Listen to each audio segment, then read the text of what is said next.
Not too long ago, Peace Devotions received some comments, which we could call not very friendly, but very much welcome. And so if you sent in any of those comments, thank you. We'll try to deal with some of those in the days ahead. The one that I want to deal with today is the comment that had to do with the existence of Jesus. The comment was this: frankly, you don't even have any evidence for Jesus.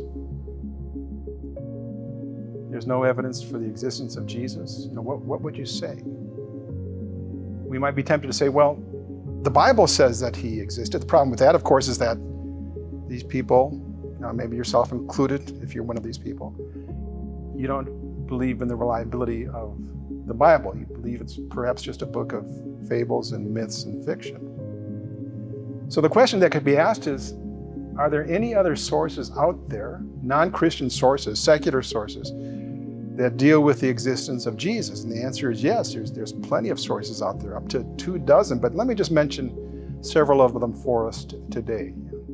You have the historian, the Jewish Roman historian by the name of Josephus. He talks about Jesus twice. You have the Roman historian Tacitus.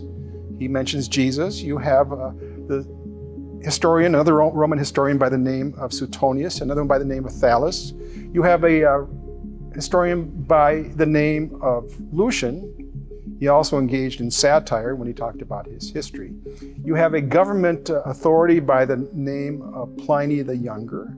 You have a man who, while he was in jail, wrote a letter to his son talking about the existence of Jesus. And this was the end of the 1st century.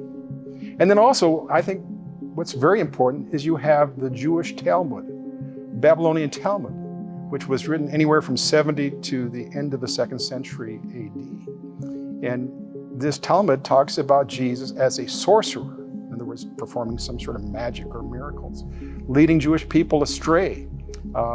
He was put to death by hanging, and he was put to death on the Passover. So you have these and all other kinds of non-Christian sources out there talking about the existence of Jesus. So all of these speak of his death, most of them by crucifixion, they mention that. They were trusted historians. They were those who were neutral towards Christianity. Most of them were, you could classify as enemies of Christianity. So you have all these sources saying the same thing, that he existed. To put it another way, if your enemies say you existed, you probably existed. But then we come to another testimony, one that many people don't want to accept at this point, and maybe you're one of those, and that's okay. I ask you to consider this. And that's the New Testament source. Actually, it's not just one source, it's 27 sources all in one volume we call the New Testament. And I believe that the New Testament is inspired and inerrant, and I'm not asking any unbelievers out there to accept that at this point. But I would challenge them with this question: are these sources in any sense, to any degree, historically reliable? They claim to be written by those who were either eyewitnesses or those who had contact with the eyewitnesses. And they all say the same thing, just like the non-Christian sources say, that he was living, he talked, he walked, he preached, he died. And so it's worth considering whether or not these Christian sources are historically reliable. So the question that should be asked is not, did he exist? Because the verdict is very clear. Whether you're talking about the New Testament sources, or you're talking about non-Christian sources, whether you're talking about those who were followers of Jesus, or those who were his enemies, those who believed in the miraculous, or those who thought Christianity was just a bunch of bunk, they all say the same thing. They all conclude that he really existed. And so the question is not, did he exist? But the crucial question, the really crucial question is, who is this man that existed?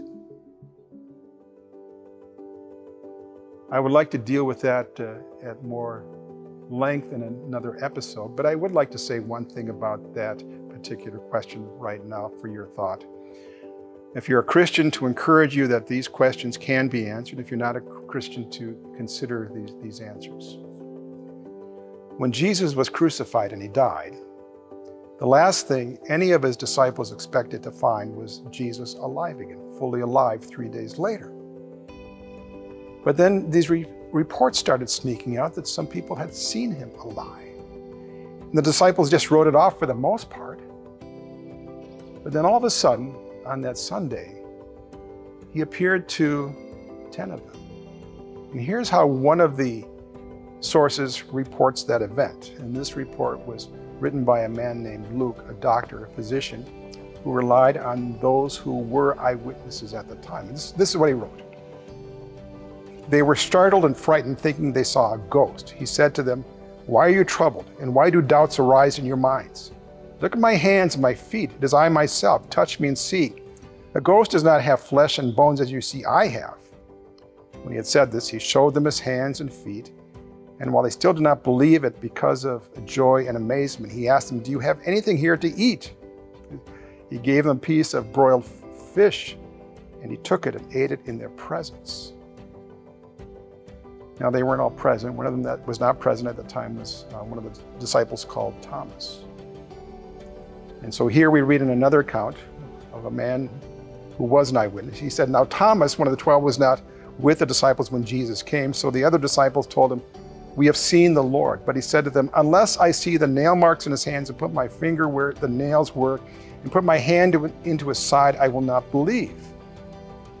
A week later, his disciples were in the house again, and Thomas was with them. Though the doors were locked, Jesus came and stood among them and said, "Peace be with you."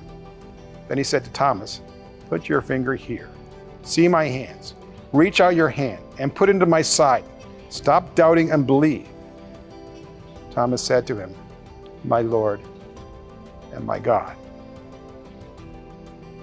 And then John the writer concludes that chapter by saying, "Jesus performed many other miraculous signs in the presence of his disciples that are not written in this book, but these are written that you may believe that Jesus is the Christ, the Son of God, and that by believing you may have life in his name."